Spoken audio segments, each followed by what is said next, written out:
I think maybe going into it, I was expecting something a little bit different. But to your point, there were still lots happening. We're going to get to Lando and Oscar at the end, because that was definitely like the crescendo of the weekend and what could have been.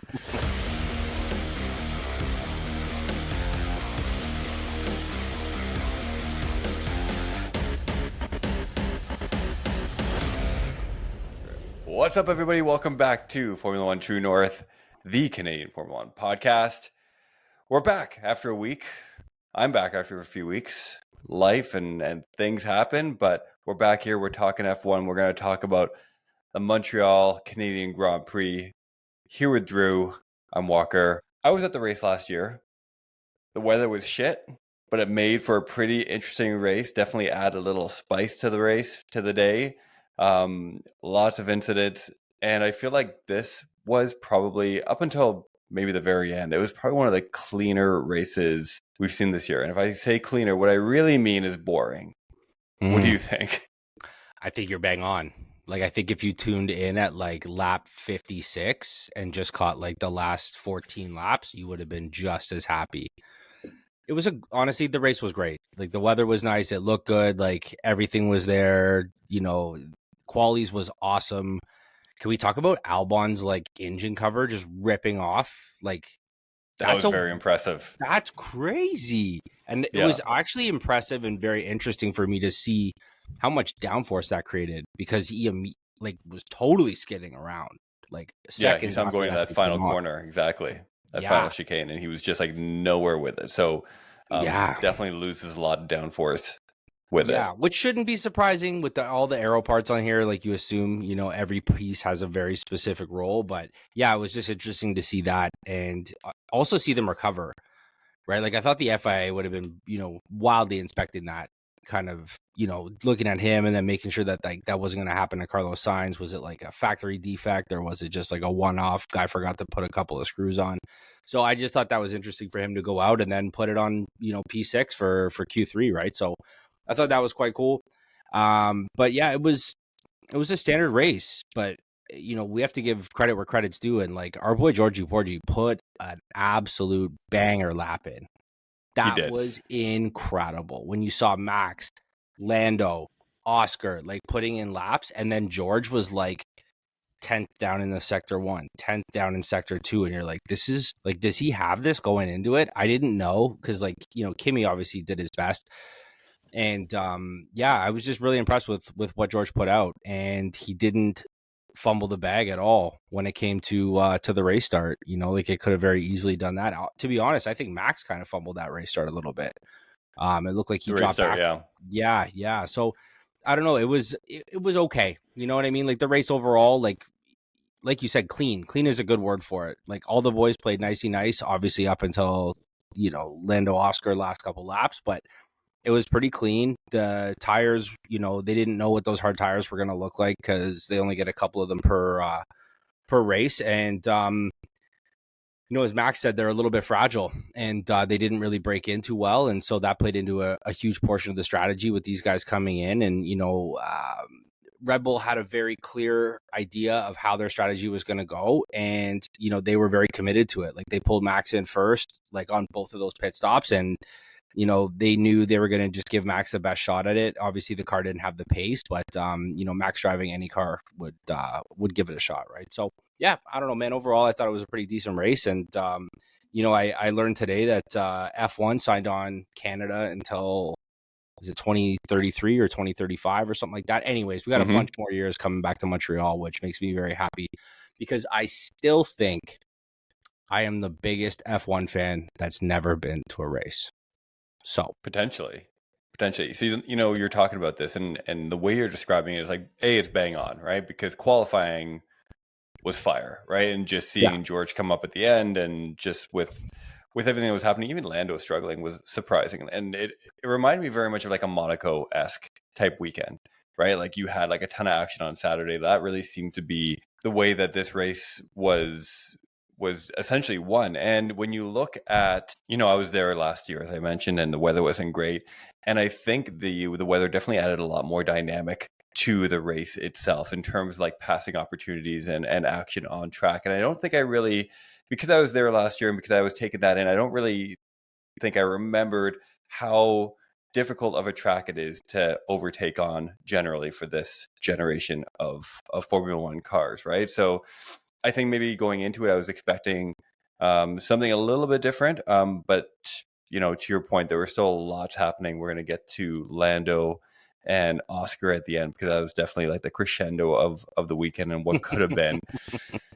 When we're looking at quali, so you got George kind of banging out that last minute lap, very impressive. You got Max there. You have Oscar. It was actually quite surprising to see Lando down in 7th. Yes. I think, you know, Oscar was extracting more out of that car than it had. I don't know why, for whatever reason. That McLaren looked quick, but it definitely did not look the quickest. Do I think if Max Verstappen was not in that second Red Bull, or in that first seat in Red Bull, that they would have been right after? I would have definitely thought that McLaren would have been in the running for second and third place. But I would argue it's much like Ferrari. Like, where were they at? You know what I mean? Like, they just kind of seem lost in the sauce this weekend, from qualies all the way to the race, and they just don't seem like they have the pace. And then you have a team like Aston Martin, who looks like they've picked up the pace in a big way, right? And even Alex Albon, you know, I think Carlos Sainz has been struggling in that car. I'm going to chalk that up to a learning curve. Let's call Lewis Hamilton on that same learning curve. They're still doing fairly well, fairly decent. You know, they're not banging up the cars and stuff like that, but they are just kind of taking that time to adjust. We've talked about that ad nauseum. But to your original point, I don't know which broadcast you watch, but did you hear the kind of spat between Danica Patrick and Nico Rosberg? I didn't hear the spat. I saw some clips on social afterwards, but no, I was watching the F1 TV okay. stream. Yeah, it was. I just thought that was quite interesting. Inform me. What's that? Please inform me. I think Danica was trying to like. She just downplayed the Canadian Grand Prix, just saying like it's not one of the most difficult tracks in Formula One. And, you know, he's like, it's kind of one of those like simple, more straightforward tracks. And Nico Rosberg looked at her and he's like, this is one of the most demanding tracks. Like, I don't know what you're talking about, you crazy lady. You know what, like, to not get completely sidetracked here, what the fuck does Danica Patrick have to do with Formula One? Like, what are we discussing here? Like, there's those two other chicks that do the commentary. I got no beef with them. One of them, I can't remember her name off. Bernie Collins. Yeah. I love her. Yeah. She's fantastic. Yep. And then you got the half black girl. She's amazing. Absolutely awesome. And I think there's another one too. Oh, the other host, the dark haired white lady. Oh, is she a racer too? No, I don't know if she was a driver, but that's my point. Is that you don't even have to be a driver for me to just enjoy your commentary and enjoy your interviews or whatever, your presence in the media. And then there's Danica Patrick, who has the credentials, you know, to be, she just rubs me the wrong way. I don't know what it is. It's like, yeah, I don't know. I feel like she does that to a lot of people, though. I mean, so I don't watch that stream or I don't watch that feed because I am watching normally the F1 TV one. But, you know, I see the memes afterwards. I see kind of some of the clips. And so here's the thing. I'm going to play this card. And I don't even know if I agree with myself. I'm going to play it anyways for just to, like, you know, devil's advocate. Sure. Banter. If Danica Patrick had a dick and she was saying the exact perfect timing, by the way. We went there. And she was saying the exact same things. Would people be having the same problem? Maybe not. Maybe not. Would Nico still be like rolling his eyes, given that? Yes. Or she just like, is she just so just like, is she too opinionated? Is she unlikable? No, she's arrogant, dude. She's arrogant. So you think it's an arrogance? Okay. Because I haven't watched it live, so I'm kind of going off of just like memes and stuff I've seen. She has this like air about her that like just she's better than. Yeah. You know, like I'm the most winningest female driver and what I don't even know if that's true, but that's the air she puts off, is that like I'm the best chick that's ever been behind a steering wheel ever. And it's just like, maybe that's the truth. You know what I mean? But like, I think you can go about it a lot more delicately in a lot better ways. And I just think that, you know what, having a strong opinion like Nico Rosberg, you know, he blew up the weekend before at, you know, Lewis Hamilton, or I can't even remember who it wasn't Lewis Hamilton. He's had a problem with Lewis Hamilton. He was, But yeah, he was blowing up at somebody else, and he's like, "Oh, it was at Max," and he's like, "When Max dive bombed George," and was like, "That's a black flag, da da da. That's so dangerous."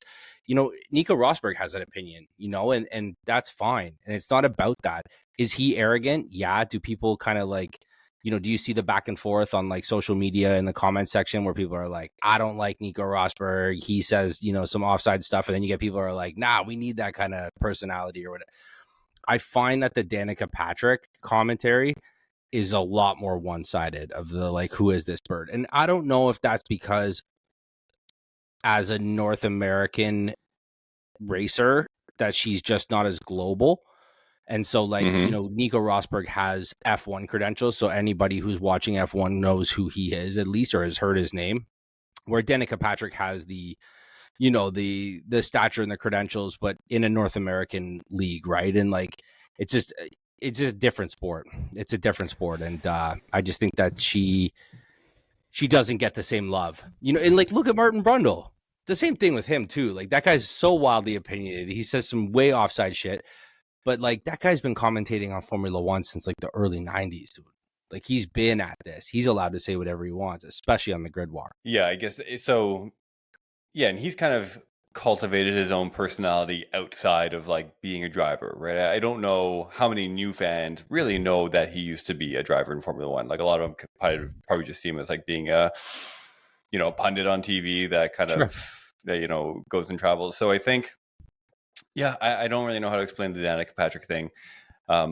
Theoretically, she should have some really good insight based on her experience, but on the flip side, you can maybe argue that if she didn't have a dick, that she wouldn't be given that opportunity to commentate on F1 in North America either, because her record is, it's fine, but it's nothing. Is it anything special? No. I don't know. I'm trying to look here. Let's see. NASCAR, she had 7 top 10s and 1 poles, 7 top 10s in NASCAR. Yeah, I mean, like, it's fine. It's on the better half of okay. Yeah, I mean, she has 1 win in her career. In let's say 300 races approximately, she has 1 win. Not good odds. Bad odds. I'm not taking that to Vegas. No. That being said, she raced pro and I didn't, so correct. Fuck me. Yeah. What do I know? She kept the car out of the barriers. That's for sure. More than I can say. Yeah. As of recently. Probably too soon. Yeah. All right. Where were we at? We're back to the race. One thing I do want to talk about. Yeah, let's go. Let's rip it. I feel like a lot of teams are having a lot of issues with tires over the past few weekends and not really understanding or knowing how they are going to behave. I feel like we saw that in Spain, in Barcelona. I feel like we saw a bit of that in Montreal as well. I know the FIA added an extra compound. So a lot of times, on a weekend when last year might have been your hard compound, this year it's the medium and so on and so forth. But I feel like there's a lot of guesswork with how tires are performing at different tracks. And, I think Montreal is a great example because you look at, George's Q3 time, right? His pole position time, he did that on a medium compound, right? Same with Kimi. Kimi snuck up to, what place was he? 3rd or 4th? In the race? No, on quali. Qualies. I think he was 4th. 4th, yeah. Yeah, like he snuck it. Like, they made their times on the medium compounds, right? Sure. Which is not generally something you would see in a weekend. Same thing happened last or a couple of weeks ago in Spain. So I'm not really sure what's going on right now or why teams are unsure with the performance and what to expect out of these compounds. Listen, I don't have an answer, but I think the reality is that I don't remember what the rules and regulations were for last year in terms of the amount of hard tires or the amount of tires that they're given in each category, the hard, medium, soft. Like you mentioned, they did Pirelli set did go down. They all dropped 1. So like you said, the hard tires were last year's mediums, right? So it's all just kind of dropping down one little bit. That being said, if they plan on using the hard tires in a race, because they aren't practicing on them and they are not qualifying on them, they are more of a mystery box. If they're saving those 2 sets for potentially the race, I'm sure they're probably just doing the math. They're like, okay, if the softs behave like this and they compare that to the medium, let's just do that one more level and assume that the hards are going to compare that to the medium. And then they don't. Right. And so that's where I think they run into that problem. But if they can't really practice on, I guess they could practice on one set if they only plan on using one, hard set in the race, but you're running a risk, right? So it depends. And like, look at Max, like he ran through 2 sets of hards and, that's the reality, right? He started on the mediums and then did 2 sets of hards just to kind of make that happen. So yeah, I do notice that. I do understand what you're saying. On the I don't know if this is the flip side, but the alternative, viewpoint is, did Pirelli and F1 and FI and all these guys do this in cahoots to make there be a different strategy? Right? Like now all the teams have to get into certain strategies because the tires aren't lasting as long or they don't behave a certain way that they can expect. Like, are they, I guess, kind of manipulating it a little bit in order to spice up the races, or at least teams making more calls? Because every time that those guys go into the pits, they have to make a call. Yeah, no, 100%. Yeah, it's good thoughts. I don't have the answer either, right? It's just something I've noticed in the last few weeks. So I was just curious if, there's been a reason that you've heard or what's going on, or I don't know. We'll find out. We'll see. We got a race coming up this weekend, so we'll see what happens. We'll see what happens in Austria in a few days, which is typically, a pretty tire-friendly track. So we'll see what happens there. Back to the race. We got Georgie Boy on the top step. We got Kimi, cute little Kimi. I like first podium. I like that kid.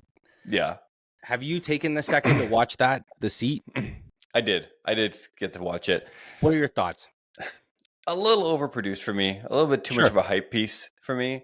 But that's not to take anything away from him. I don't. Sure. I think that's just Mercedes trying to milk that to justify why they kicked out the best racer of all time. Exactly. Like, we need to make an entire production to tell people why we pushed out Lewis Hamilton. Yeah, no, but I like him. I think he drove a great race. He picked up P3 off of the start line. He had a great start, held it, didn't put it in the wall, didn't make a mistake. He was just solid the whole day. And I think it's pretty amazing to think that he's got his first podium 10 races into the season or whatever it is, something like that, right? So he's got a first pole and first podium this season so far, which is incredible. Did it? That also it launched Mercedes ahead of Ferrari for second on the drivers as well, which is helpful for them. They're 16 points ahead of Ferrari right now. I mean, McLaren's in another league, so that it is what it is for them. And we got Lando. Let's take a minute to talk about Lando. R.I.P. Lando. You think? I think that's going to put the Drivers' Championship out of reach. Let me see where he's at. So Oscar is 198, Lando's at 176, so we're 22 points. Well, we have a win. So a win with a DNF. Yeah. Or not in the top 10. If you watched Oscar race this race from the start, he's cautious. Like, he's obviously aggressively cautious. Like, he knows when he's racing Lando, he can race hard, because if they both go. Yeah. Right. Neither one of them are getting points, but I think Oscar is very calculated in his moves. And you even watched Max do this. He was very un-Max Verstappen-esque going into the first corner. So was Oscar. Like, they were both very gracious to kind of let George do this because they know he's not a threat in the Drivers' Championship. And then even though Oscar's looking at Max and saying he is a threat, he would rather win the race or get third place towards Max and still be ahead, right? Like, there's all these little calculations that I can't do that. And then when they're going toe to toe with Lando and Oscar, like the papaya, no rules. Yeah, I just think that they're way more risky about it because they can be. Because if they're both going out, they're both losing the same points. I don't think it really matters. But I just think it's very interesting to see how those drivers make those calculations in real time. Yeah, I can see that. And I think, probably according in Oscar's mind, Lando has a history of I don't want to say choking because I don't think that's fair. That's exactly the word. That is the word. If you had to pick a word, dropping the ball or like choking, yeah. Yeah, just not making the best decisions in the moment. I feel bad saying choking, but he's still second. He's only 20 points behind. Like, I want to give the guy credit. And he drove a good race up until that point. Fantastic. He got himself. He pulled himself out of 7th place and got him into contention for a podium. And it's just, and you know what, the other thing I will say, which I really appreciated about Lando in this race, that moments after he fucked up, he called it. He knew He owned it. He radioed. He owned it. There was no complaining. There was no whining, because I feel like we've gotten a lot of whining the last few weeks with, like, the whole George, George and Max thing, and like who did what, and then the whole safety car thing with George. Like that's a whole other thing. Like, just a bunch of babies. Let's talk about that. Let's discuss.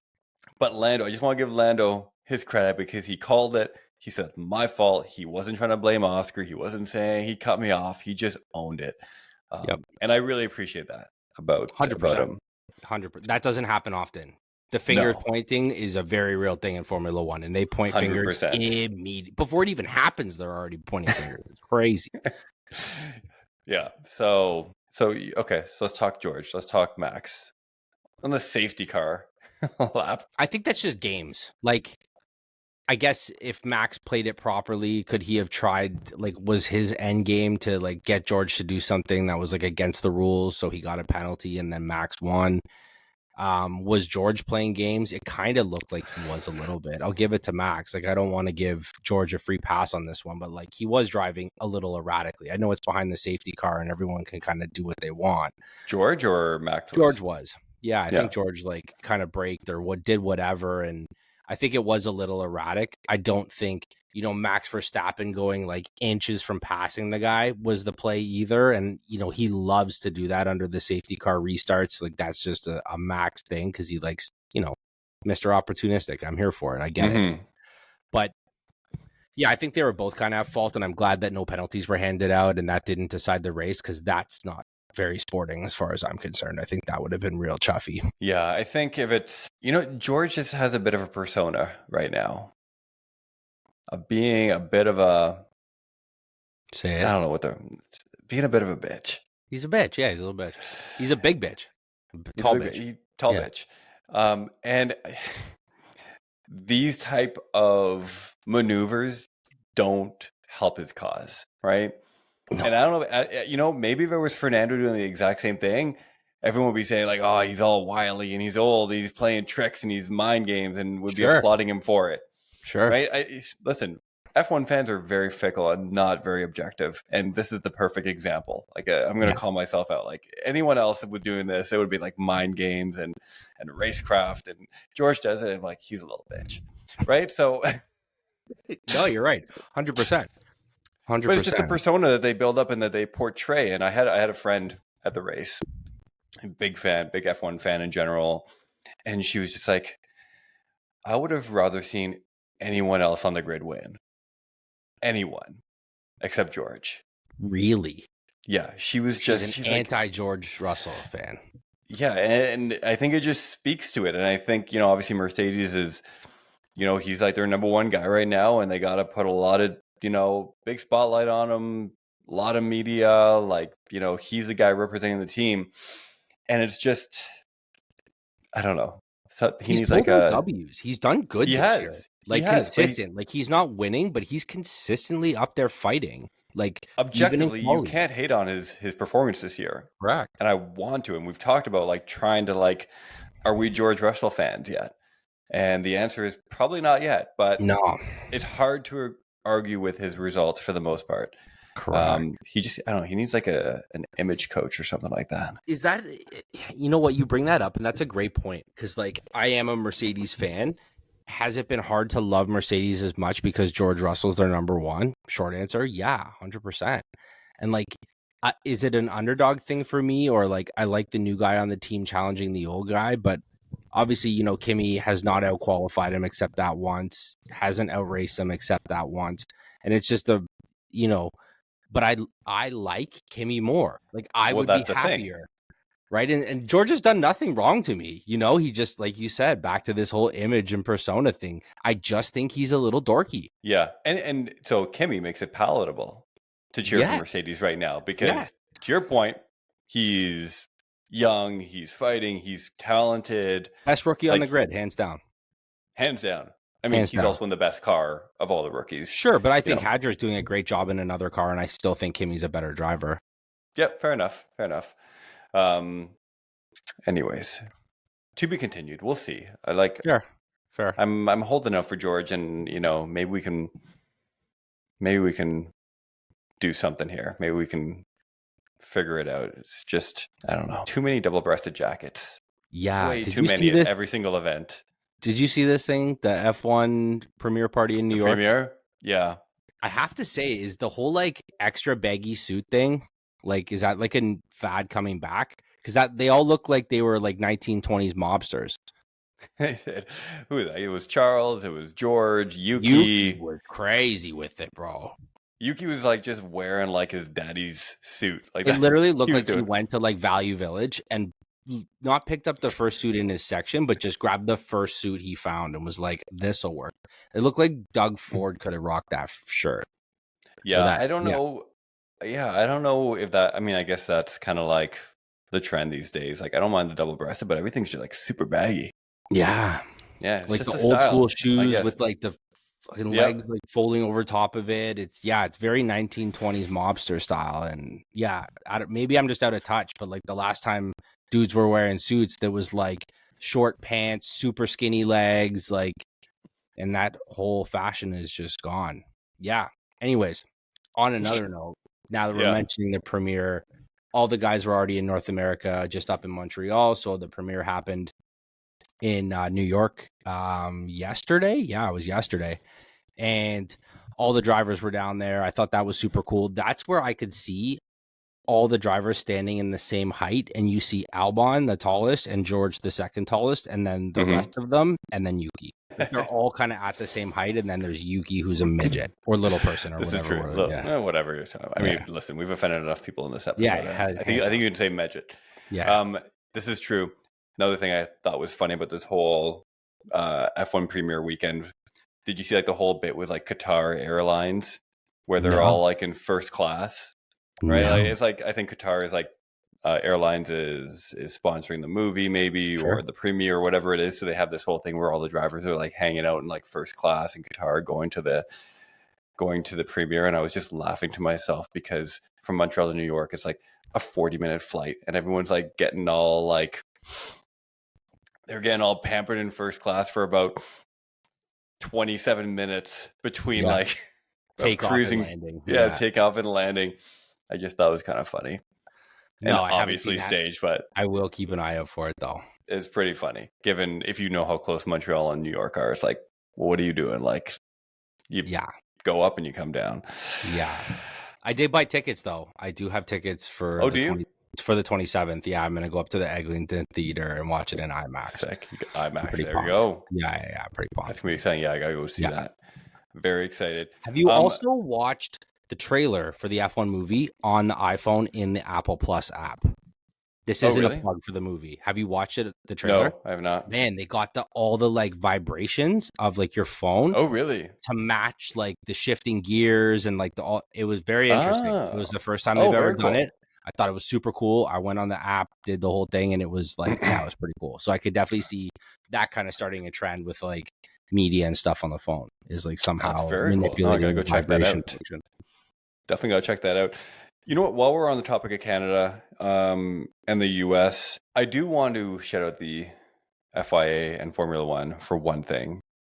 And as long as I've been a fan of this sport, I feel I've been shitting on them for their ridiculous scheduling and how they kind of plan their routes and hopping all over the place. And, they went from Miami to Monaco to Montreal. They're going back to Austria now. They're just all over the place.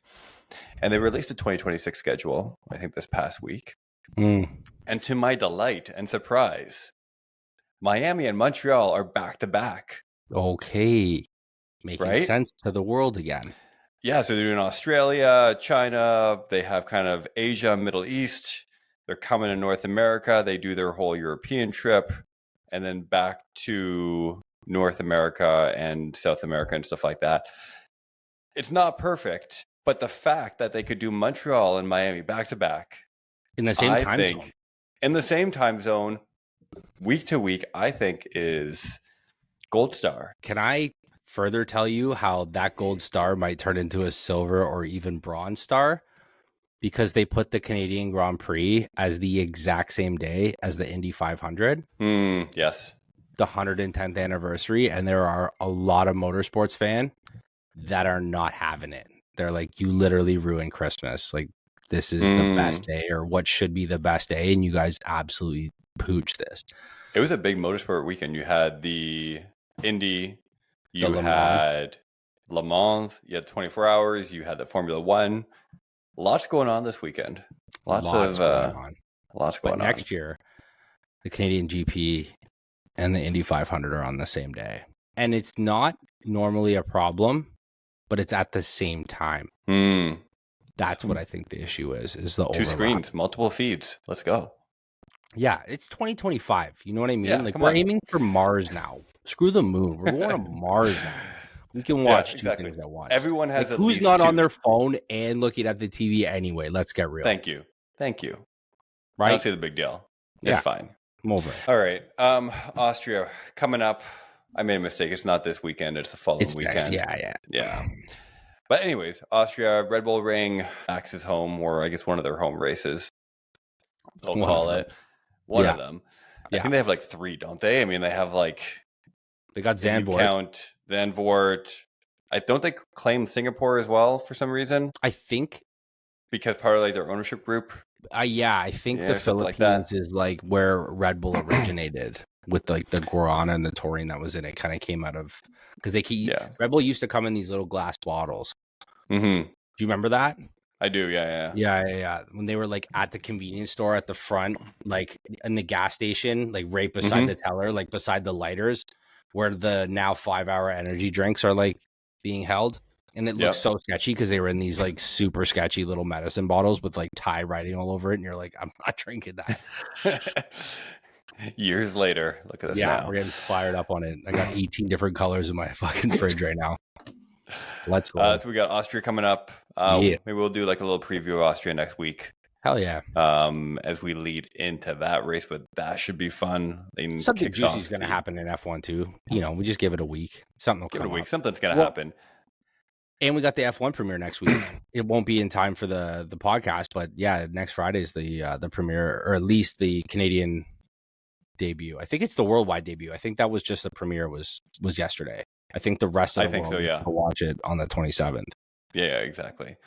Yeah, and then it kicks off the European leg, or I guess the second European leg of the season. So lots of races coming up, lots of racing to look forward to. Drew, any last words? Yeah, let's take this opportunity to shout out to Discord. Let's shout out to socials. Let's do all that good stuff. Wherever you want to find us, we're going to be there. If you're listening to this podcast on Spotify, Apple Music, iHeart, wherever you're getting your podcast, we appreciate it. Don't forget to like, subscribe, leave a comment. If you're watching on YouTube, do the same. Find us anywhere. Link will be in the show notes. You guys can do your thing. Appreciate you. There we go. Perfect way to sign off. Buddy, a lot of fun. Glad to be back. Talking some F1. This has been F1 True North. I just fucking malfunctioned for a second. That happens, man. We're back. There we go. This has been F1 True North. I'm Walker. That's Drew. We'll talk to you next week.